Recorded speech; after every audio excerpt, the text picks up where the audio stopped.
তো বউয়ের সামনে শালিকে গিফট দিলে তারপরে কি হবে একবার দেখো। এই পুচু পুচু গিফট আছে তোর জন্য। আচ্ছা দেখ ওর রিমির মুখটা দেখ, তোর দিদির মুখটা দেখ। আছে।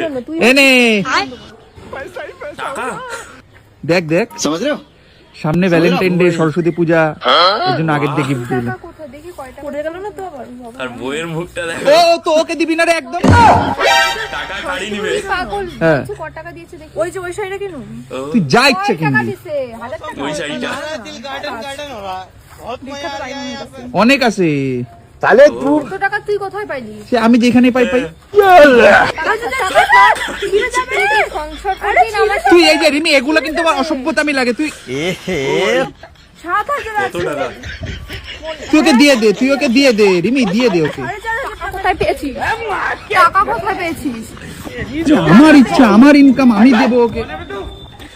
এইবার দিবে। একটা বাড়ি মাইনে না বুক ফাটাই দিন। টাকা পয়সা দিয়ে কোনো লেনদেন নাই। ভালোবাসতে এমনি বাসা। টাকা দিয়ে তোর খুব টাকা দিয়ে এমনি ভালোবাসা হয় না, বুঝছিস তো? তবে তো টাকা খাইতেছে, তুই বুঝিস না যে বউ একমাত্র বউ টাকা ছাড়া শালি তোর টাকা ভালোবাসা। খাইতেই পারে, হ্যাঁ, আমার অধিকার। শালি টাকা খাইতেই পারে। দে টাকা দে।